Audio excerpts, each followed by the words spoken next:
Bonjour à tous, on débute notre tour de la presse sportive européenne en France où le Paris Saint-Germain est attendu au tournant ce soir. Éliminé de la Ligue des Champions la semaine passée, c'est au tour de la Coupe de France de se présenter à eux ce soir sur la pelouse de Montpellier. La coupe aux petites oreilles titre d'ailleurs l'équipe en une de son édition du jour. Un des seuls trophées qui semble encore atteignable pour les Parisiens alors que le titre en Ligue 1 semble leur glisser entre les doigts au fil des semaines. De son côté, le Parisien évoque un Kylian Mbappé attendu en sauveur sur la pelouse de la Mosson. Absent face à Manchester City puis face à Rennes, le champion du monde a beaucoup manqué et cela s'est vu. Le Français dont l'avenir est toujours en suspens, lui qui n'a toujours pas prolongé et dont les rumeurs l'envoyant au Real la saison prochaine ne désenflent pas. Et à en croire les informations du quotidien madrilène AS ce matin, la prolongation de Neymar pourrait jouer en faveur des Madrilènes, puisque Paris ne voulait absolument pas perdre ses deux stars cet été. Le Real a désormais toutes les cartes en main et même si officiellement il n'y a pas de discussion entre les clubs, AS ajoute qu'en interne ça négocierait bel et bien. Affaire à suivre. Allez, on file en Espagne pour la suite de cette revue de presse. L'Espagne où le nouveau nul du FC Barcelone hier soir fait la une des journaux ce matin. Un de moins, titre d'ailleurs AS en une de son édition du jour. Un match nul 3 partout sur la pelouse de Levante, au terme duquel les Blaugrana ont peut-être dit adieu à leurs derniers espoirs de titre. Un point final à la saison des Catalans, souligne Mundo Deportivo, alors que les hommes de Koeman menaient 2-0 à la mi-temps puis 3-2 avant de se faire égaliser en fin de match. Une contre-performance qui ouvre la porte aux concurrents du Barça en Liga, à commencer par l'Atlético, comme le montre Marca sur sa une du jour. Des Colchoneros toujours leaders qui reçoivent la Real Sociedad ce soir, avec pour ambition de creuser l'écart avec leurs poursuivants. Enfin, le FC Séville tentera lui aussi de se rapprocher du FC Barcelone en fin d'après-midi, avec la réception de Valence. Gagner, gagner et encore gagner, titre d'ailleurs Estadio Deportivo ce matin. Une victoire qui permettrait aux hommes de Lopetegui de revenir à 2 points des Barcelonais et d'enflammer encore un peu plus ce sprint final en Liga. Allez, direction l'Angleterre pour la suite de ce tour de la presse sportive européenne, où Manchester City a officiellement été titré hier soir. Une couronne acquise sans jouer après la défaite 2-1 de Manchester face à Leicester hier. Champion titre sobrement le Guardian en une de son édition sport du jour.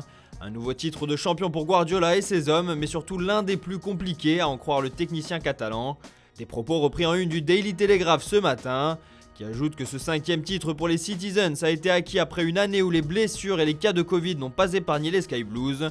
Enfin, la presse locale salue également la performance de City, à l'image du Manchester Evening News, qui lui aussi titre sobrement champion en une de son édition du jour. Une couverture qui montre bien que ces dernières saisons, la ville de Manchester tend plus au bleu clair qu'au rouge.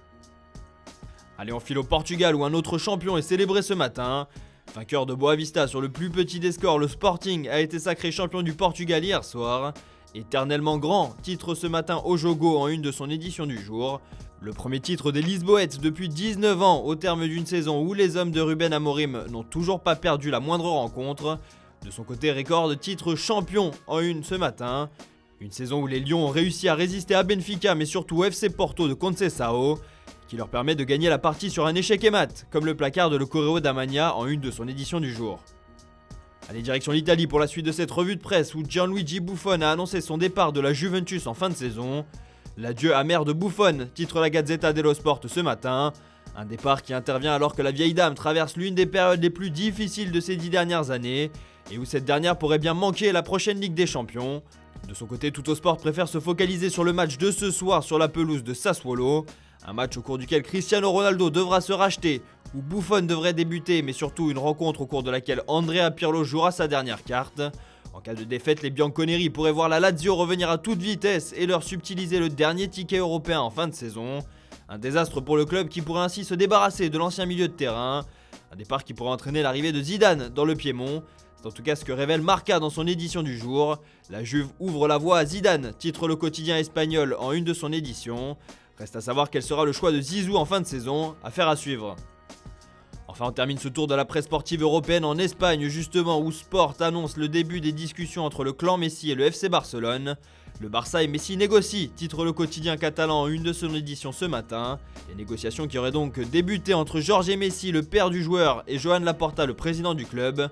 Et selon les indiscrétions du journal, les sensations seraient plutôt bonnes entre les deux parties et pourraient rapidement aboutir à un accord.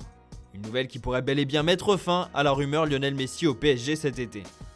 Voilà, c'est tout pour aujourd'hui. Bonne journée à tous et on se retrouve dès demain matin pour une nouvelle vidéo sur Foot Mercato.